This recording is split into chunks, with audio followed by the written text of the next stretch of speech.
Good evening, Windsor. This is Angie's evening update on COVID-19. It is Saturday, March 28th. We will start off as we usually do with the most recent numbers. The 6 o'clock update by the Florida Department of Health is in, and it is not good. We have hit 4,000 cases here in the state of Florida. We have actually exceeded 4,000 cases here in the state of Florida, a significant increase day by day over the last few days. Osceola County is up to 70 cases, while Orange County is up to an astounding 213. Of most significance, though, in the numbers I see overnight is the increase from what we talked about last night in 34 deaths to 56 deaths in just in 24 hours.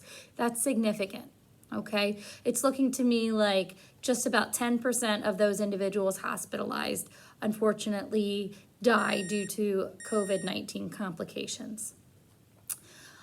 I give you these facts not to dwell on them, but I do think that we all need to really absorb the reality of what's going on out there. And we do a really good job here at Windsor, even though we are under modified operations here, of creating a safe environment. But it does often buffer us from what is going on in the outside world. And we continue to need to be very, very, very diligent in our efforts to decrease interaction and potential exposure of both residents and staff members in the community. In the United States, we are well over 120,000 cases now, okay? And Florida is picking up steam, with some folks saying that our trajectory has us moving upwards to the type of activity in epicenters like New York. And obviously we don't want that, but as a community, as Windsor, we are going to fight and do everything we possibly can to keep our community safe. And I cannot do that on my own. The leadership team cannot do that on their own. The staff who are working so hard to keep you safe cannot do that on your own. We need your help. We need your diligence. We need your commitment to making some harder decisions, to relying less on deliveries and things from the outside world. I've been living at Windsor for, I guess, about 8 or 9 days now. I could live at Windsor with the 3 meals a day that are available to me in the veranda or from the Ashby, etc. I still like to have some snacks and things like that. Don't get me wrong. I'm not that amazing of a person. I want to have some snacks. I want to have some treats and things like that. I have those things, but I'm okay. And you're okay too, okay? This is a time where we have to say, is this essential to sustain me? Okay. You know, we're seeing groceries coming in today. And again, the things that we're seeing come in are not essential, right? The things in the bags are not worth the exposure of the interaction, right? It's not worth the exposure of Max and Alex interacting with that person and potentially becoming contaminated and bringing it into the community. There is pretty much not anything that you need that we cannot get you here at Windsor through some mechanism, okay? We're putting out the grocery delivery program. We've got Turner Drugs that can deliver medications and Guardian that can deliver medications. Everything you really need is here. And if it isn't, let's talk about it. Let's figure out how to get it, or what alternative we can use in the interim, as opposed to increasing exposure risk for both residents and employees. And that includes interactions with families. We have had visitation restrictions at the community in place since the 13th of March. It's now the 27th or 28th of March, so over 2 weeks. We still have families trying to come into the community. We still have families now coming in on foot. We have families coming in on bicycle. We have families dropping off groceries to the front and then trying to drive around the building to meet up with family members. And we need it. We need it to stop. We are trying so hard to keep this community safe, to keep our residents safe, to keep our staff safe. We need you as residents and you as family members to help us. We are pleading with you to help us, help reduce the number of interactions. Use Skype, use the phone, use Google Duo, use FaceTime. There are a gazillion apps out there where you can even look at each other face to face. The Windsor staff will help you do that. But please refrain from coming onto the campus. One resident sees one family member interacting, and then it's, well, why can't I? And then that family member showing up. We can't do this continuously. We might get to a point where we have cases in the community, and our efforts need to be spent keeping the residents safe and managing that issue. We cannot be spending that time directing traffic and playing interference and having those kind of conversations. We really are pleading with residents and families to stay home. The residents have everything they need here in the community, okay? I know they might think they need other things, but they don't. I know you might think you need other things, residents. I'm talking to you, but you don't. I think I would like some other things, and then I talk to myself and I'm like, get it together, Angie, you don't need that, okay? We're all gonna be okay. We have what we need to survive and survive well, right? We've got like 7 kinds of desserts tonight. Like it's okay. We can do this, all right? We need to work together. We need to make some tough decisions. We need to show some restraint for each other, okay? It is one thing. If one resident wants to make a decision that affects them, that they have the right to do that. But what that resident doesn't have the right to do is to bring that into this community and affect the majority of others who are doing the right thing, okay? We need to make the hard decisions right now for the safety of ourselves, and if not for yourself, the safety of your neighbors, the safety of your friends, and families, for the safety of your loved ones. I know our residents have lived these incredible lives and they feel that their days are precious, and they are so precious. But I know that if we can just get onto the other side of this COVID-19 outbreak, that there are so many amazing times ahead. But the only way we get there and get there as quickly as possible is by really buckling down and just cutting off, okay? We have to be an island. We have to minimize our deliveries. We have to minimize our interaction with the outside world. If I didn't believe that in itself would have an impact, I would not have moved into Windsor. But I'm willing to make that sacrifice and that commitment for this community because I believe that my efforts are important, and I believe it will help us get over the hump more easily. If I go to the gas station and I touch the numbers on the pump and I get contaminated and I were to bring it back into Windsor, I would feel terrible. When all I had to do was say, okay, I'm just gonna be here. I'm gonna eliminate that risk because it's that important. You are all that important to us. You are that important to your families. I know as adult children, we sometimes want to cater to our parents because you gave us so much in life.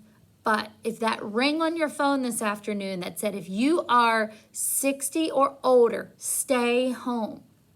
Has that ever happened in your lifetime where you got an Amber Alert level notification saying by the Surgeon General to stay home?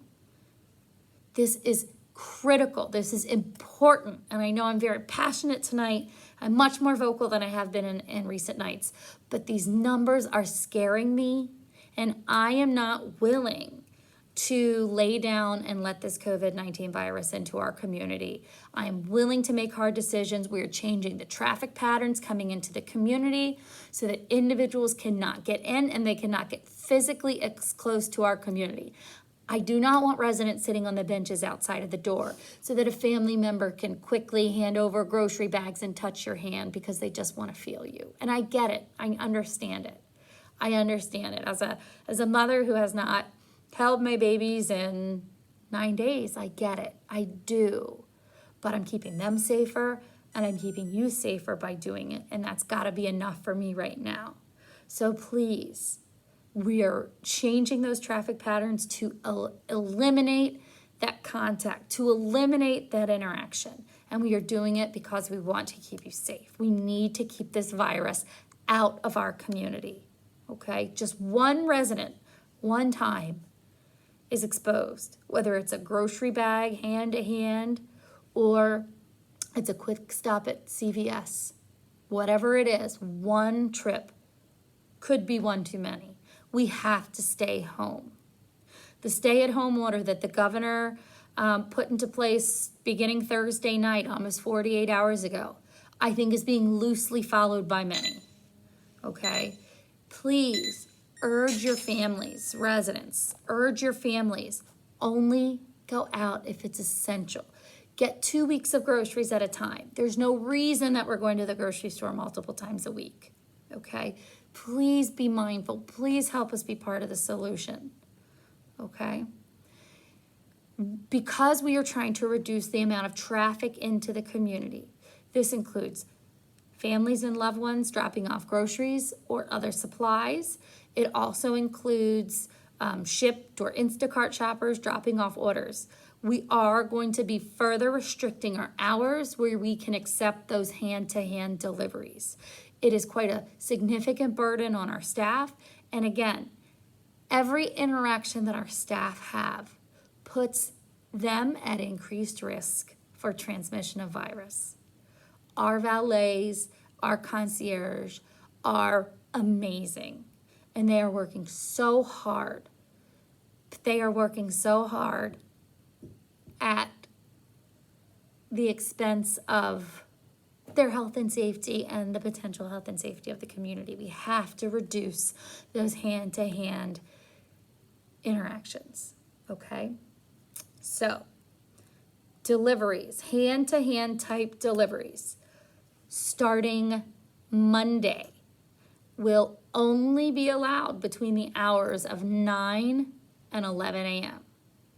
9 and 11 a.m. for hand-to-hand interpersonal deliveries, okay? That's different than if it comes through Amazon and it gets dropped off at the loading dock. That can continue to happen as it is. Those will get processed at the loading dock and delivered as they can be, disinfected and delivered. But Instacart, Shipt, family dropping off a couple of sacks of groceries, whatever it is, between 9 and 11, starting Monday, okay? We need to get across that these non-essential deliveries are putting the community at risk. The residents have 3 meals a day and snacks available to them, okay? We are also starting the Windsor grocery program for both residents and for staff, because again, our staff that are still coming to and from, we need to make sure we're minimizing their risk of transmission. Okay, they still have families to feed, etc. So we're trying to help do that. And no, it's not going to have 90 options for dinner, but it's going to have a good handful that allow them to feed their families and get to and from work safely. Okay, so Windsor Grocery Program starts on Tuesday for deliveries. I think the order forms went out today. I've seen some residents even turn them in, which is great. I'm going to go ahead after tonight's update, and I'm going to attach a copy of the order form to the Angies Evening Update email so that families can submit forms to the food service team directly. I will include an email address for you to return those to at your convenience, but I think we said by noon on Monday. So I will put that on the email, but I will include a copy of the delivery sheet, okay? Again, it is not gonna have 38 kinds of yogurt. But again, remember, this is a public health emergency. So we're gonna have to bend a little bit, be flexible a little bit if we want to get to the other side of this as soon as possible. Okay, so expect that tonight. So hand-to-hand grocery delivery, whether it's you directly or Instacart or shipped, between 9 and 11 a.m. starting Monday. The Windsor grocery program delivered to your door from Cisco, our purveyor, one delivery company in to us, sterilized, distributed, and sent out. A much cleaner, less risk process. Order forms in by Monday at noon, delivery at 2, and then I think we're gonna do deliveries Tuesdays and Fridays, I think is what we're looking at. And this could change, but that's how we're kicking it off, okay? And we will not be allowing free traffic through the community, okay? We are changing the traffic pattern. Please be respectful, but please understand that we're doing it for the safety of the community. We cannot have folks in here on foot. We cannot have folks in here on bicycle. And we certainly do not want vehicle traffic in and around the community visiting, okay? Let's see what else. Mail. I've had a couple residents approach me about going to the post office. I think no is going to be the answer. Yes, the mail service is still working. You can still send mail from Windsor, put a stamp on it, send mail, they'll pick it up, no problem. If you need something sent that is in a box, an envelope, etc., I have materials for you. We will allow you to use our FedEx materials, no problem. We will even print the labels for you. We can even put it on our house account and bill you, okay? But I do not feel comfortable sending a Windsor staff person out to the post office. And I'm not comfortable 100% residents going out to the post office. This is not essential, okay? And if it is, FedEx can deliver it overnight. And yes, it might be a little more expensive, but given the time and the circumstances, I think that your health and safety and the health and safety of the staff who work here every day tirelessly for the residents, it's worth those extra couple dollars. Or wait to send the package. But again, we will not be sending staff out to the post office at this time, okay? Let's see, so just checking my notes again. I think you'll be able to tell by my level of excitement tonight that these numbers are concerning me, and they're concerning for our community, for me as an individual, for me as a mom, as a wife, sister, etc., but also very, very, very much as the person who is tasked for making the decisions to best protect our community. And obviously, you know, I have to make the decisions that protect and look out for the largest majority of the community, okay? I know that we're looking for balance right now. I know I've had residents approach me about apartment cleanings, etc., and we're talking about options for that, okay, and how we might address that, and how we might address that depending on residents in each level of care, right? Obviously, our memory care residents need much more support. Our assisted living residents need significant support. Our independent living residents should need less support. So we are going to be looking at what we can do over the coming days to provide some help, whether it's through supplies, whether it's through, in the most dire of situations, a person in protective health equipment. But again, that stuff is so valuable right now that we need it should we have an outbreak in the community for the safety of those here. So we want to be really mindful in the way we're using it. But I am concerned about the numbers, and I am losing sleep at the idea of us having a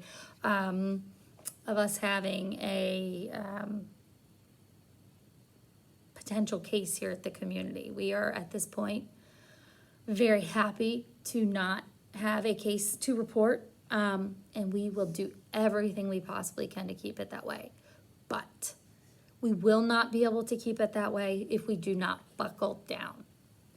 Restrict deliveries, no visitation, reduce the number of interactions, human interactions. That's the only way we are going to increase our chances of getting through this thing unscathed. You know, right now it's, if you ask 20 people in your life if they know anybody who's been affected by the coronavirus, more and more and more people are affected. We have a person on the leadership team who has family in, I think it's Utah,